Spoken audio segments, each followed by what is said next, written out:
भी रहा, अगर ये पढ़ लिख लेंगे थोड़ा बहुत तो ये फिर हमारा सवाल पूछ जाएंगे। तो पर भी लग गया मैडम, मैं भी खालिस्तान पाकिस्तान देशद्रोही। मेरे पास रात के भाई के पास फोन आता है रात को, उस लड़की के पापा को मारा गया, अगर तू आंदोलन में चलेगी तो तू भी पिटेगी, तेरा भाई भी पिटेगा। अरे आंदोलन में देखा ही मन हुआ कि कितने भी ना मिली।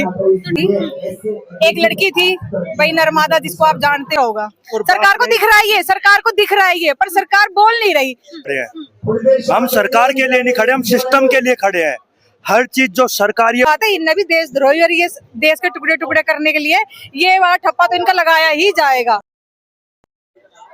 नमस्कार, मैं पूनम और आप देख रहे हैं विस्तार भारत। इस वक्त मेरी मौजूदगी जंतर मंतर पर। आपको बता दें कि आज सीजीपी के प्रोटेस्ट का 5वां दिन है और वहीं शिक्षा मंत्री ने भी अपनी चुप्पी तोड़ी है। शिक्षा मंत्री ने कहा है कि सीजीपी जो प्रोटेस्ट कर रही है वो दहशतगर्दों की बी टीम है। हालांकि आपको बता दें कि लगातार शिक्षा मंत्री से सवाल पूछे जा रहे थे, लेकिन उनका जवाब आ गया है। तो इसी मुद्दे पे बातचीत करने के लिए हमारे साथ मैम मौजूद है। सीधा जानने की कोशिश करेंगे कि जिस तरीके से सीजीपी के प्रोटेस्ट पर अलग अलग लोग आरोप लगा रहे हैं, यहाँ तक कि शिक्षा मंत्री ने भी अब बोल दिया, क्या कुछ कहना है। सबसे पहला सवाल कि जिस तरीके से शिक्षा मंत्री ने ये कहा है कि सीजीपी के जो प्रोटेस्ट करने वाले लोग हैं वो दहशतगर्दों की बी टीम है, आप लोग कैसे दहशत फैला रहे हैं, थोड़ा सा बताइए हमारी जनता को।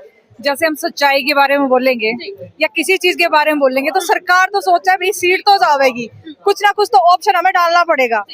अब जैसे मैं यूं, मैं सरकार के ऊपर सवाल पूछती हूँ, आप मेरे कमेंट देख सकते हो, मुझे कर देते देशद्रोही साबित। और इतना बड़ा प्रोटेस्ट हो रखा है, विदेश से आके हमारे लिए, बच्चों के लिए, सबके लिए लड़ रहे हैं ये तो ये तो नॉर्मली बात है। इनने भी देशद्रोही और ये देश के टुकड़े टुकड़े करने के लिए ये वहाँ ठप्पा तो इनका लगाया ही जाएगा। उनसे ये चीज तो बताई नहीं जा रही कि पेपर लीक क्यों हुआ, मैं सीट छोड़ूंगा, मैं इस्तीफा दूंगा। वो इन चीजों से मुद्दा हटा के वो सिर्फ ये कह रहा है कि टुकड़े टुकड़े करने आए हैं, ये कुछ नहीं है। शिक्षा मंत्री ये भी कह रहे हैं कि जो स्टूडेंट को भड़काएगा, जो स्टूडेंट को भटकाएगा, उन पर कहीं ना कहीं मुकदमा चलेगा, उनको देखा जाएगा। कैसे स्टूडेंट को कौन भड़का रहा है? एजुकेशन पे बात आती है तो सरकार ने भी रहा, अगर ये पढ़ लिख लेंगे थोड़ा बहुत तो ये फिर हमारा सवाल पूछ जाएंगे कि आप इतने कैसे पढ़ गए, ये सब चीज। वो मोदी का एक वीडियो वायरल है कि आप रील बनाओ रील बनाओगे, युवा रील बनाएगी तो फिर वो पूछेगी नहीं एजुकेशन के बारे में। रोड टूट रहा है या खाने पीने में 5 किलो राशन से खुश और रील बनाने में खुश, तो सरकार डरी पड़ी। अगर पढ़ लेंगे, एजुकेशन की मांग होगी तो इससे फिर हमें खतरा और हमारी सीट को खतरा है और आने वाली वही सरकार में खतरा है। तो रील बनाना भी तो मोदी जी ने कहा ना रोजगार है, क्यों रोज पेपर मतलब एग्जाम करके पे नौकरी ले रहे, रोजगार वही है रील बनाना, तो क्या दिक्कत है? कोई नहीं बताओ पूछ तो रहे हैं। हाँ जी, मैं बताऊँ जी, रील रोजगार है मैडम। मोदी जी तो कह रहे हैं ना। मोदी जी कहने से क्या मैडम, ये तो बताओ ना, क्या उनके कहने से? हमने उनको सिस्टम दे रखा है पूरा, वो सुधारते क्यों नहीं है? उनका जो काम है वो करते क्यों नहीं है? क्यों विदेश यात्रा सालाना लाखों नौकरी दूंगा? मोदी जी तो नहीं कह रहे सालाना नौकरी क्यों ना मिल रही, पेपर क्यों लीक हो रहे, बताओ मैडम। जो हम यहाँ खड़े हैं ना, हम सिस्टम के लिए खड़े हैं, हम सरकार के लिए नहीं खड़े, हम सिस्टम के लिए खड़े हैं। हर चीज जो सरकारी है वो ठीक होनी चाहिए। अगर वो चीज ठीक हो जाएगी, प्राइवेट चीजों में इतना पैसा नहीं लगेगा, ये बिजनेस धंधे खड़े नहीं होंगे।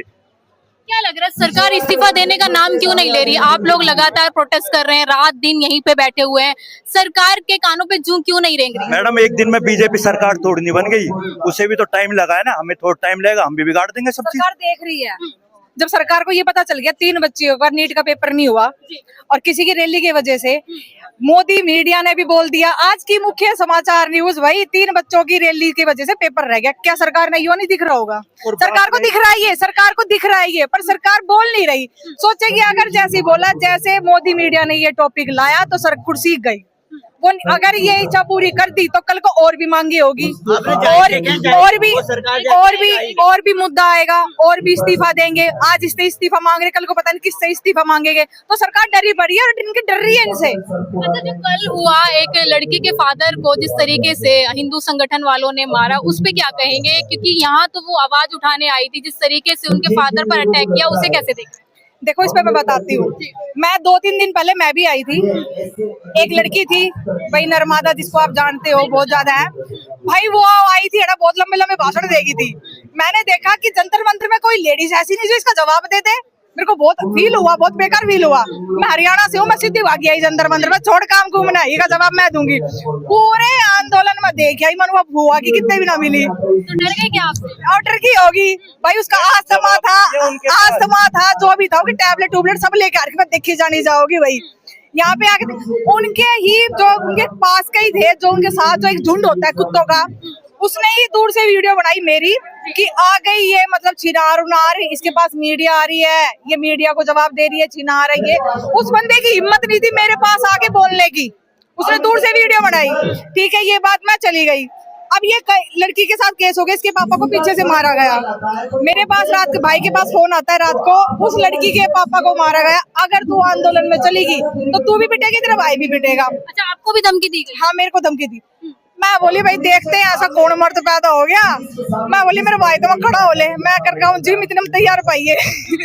मैं भी तो उस टॉपिक में मैं यहाँ पर आई हूँ। मेरा सवाल ये है, जैसे यहाँ पर जो भी लोग मांग रहे हैं या जो भी लोगों की मांगे हैं वो सरकार से है, लेकिन लोग पर्सनल क्यों ले जाते हैं? जैसे आपने देखा कि कुछ लोग पर्सनल ले जाते हैं। किसी चीज की मिलती है, उनके फॉलोवर्स ही मिलते हैं, फंडिंग मिलती है, आंदोलन बिगाड़ो, आप मारोगे पीटोगे, यहाँ पर डर के मारे दहशत के मारे पब्लिक नहीं आएगी, और पब्लिक नहीं आएगी, इससे इनको नुकसान होगा और उनको मजा आएगा। उनको पैसे मिले जा रहे हैं आंदोलन खराब करने के लिए, इसलिए वो पीछे से वार करते हैं। और मैं अब कह रही हूँ, मैं चैलेंज दे रही हूँ, अगर इतने ही तगड़े थम्मर दो, अगर इतना ही थारे अंदर शक्ति है, तुम पीछे से किसी गरीब के बाप के पीछे से मार रहे हो, आमना सामना हो जाओ ना एक बार, फिर बताती हूँ मैं कैसे मारते कैसे नहीं। एक बार सामने आ जाओ, सामने से वार करके दिखाओ, पीछे से तो कुत्ता भी पार का भाग जा मैडम, एक बार आगे तो आ जाओ, आगे फिर बताते हैं। क्यों लगातार जंतर मंतर पर जब भी सरकार के खिलाफ कोई आंदोलन होता है, सरकार से कोई मांग मांगी जाती है, तो उनके जो प्रोटेस्ट करते हैं उनको क्यों बिगाड़ने की कोशिश की जाती है? क्या ये पूरा प्रोपेगेंडा चलाया जाता है? हाँ, डरे पड़े हैं जो, अगर इनकी मांग पूरी कर दी काल में डर है, काल पता नहीं किस चीज की मांग कर लेंगे ये,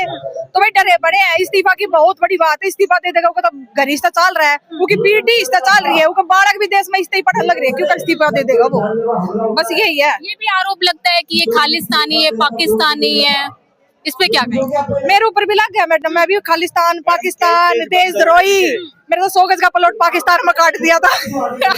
देखो पाकिस्तान जा, नेपाल जा, ये तो पाकिस्तानी, ये तो मुल्ली है, इसका तो खातला पातला जो भी होता है ये हो चुका है। भाई को 70 गाड़ी मिला है, पर मुझे इससे फर्क नहीं पड़ता, क्योंकि मैं सच बोलती हूँ। और आप वही बात है, सच की राह पे चलोगे तो ऐसे तो पता नहीं कितने लोग आएंगे और कितने कुत्ते आएंगे अपना भोंकने के लिए। तो ये सब, और यही चीज यहाँ पर हो रही है, ये सच के लिए लड़ रहे हैं, यहाँ पर प्रोडक्ट्स खराब करने के लिए 70 आ चुके हैं। यहाँ नहीं करेंगे तो बाहर करेंगे, करेंगे जरूर वो। तो आपको डर लगता है ऐसे लोगों से? मैंने डरना लगे करो मैडम, हरियाणा की चोरी हूँ, डरती को ना। हाँ, मुख्यमंत्री को क्या कहना चाहेंगे जो लगातार चुप्पी के बाद आप जवाब दिया है? मैडम मैं तो ये कहूंगा, अगर वो कुर्सी पे बैठा है, सोफे पे बैठ जाए, लेकिन ये सारा सिस्टम ठीक कर दे। ये सारा सिस्टम ठीक कर दे। सोफा आप ले आएंगे क्या? है मैडम, सोफा आप हम ले देंगे मैडम, पर ये सिस्टम तो ठीक हो गए। हम दिया होंगे। लेकिन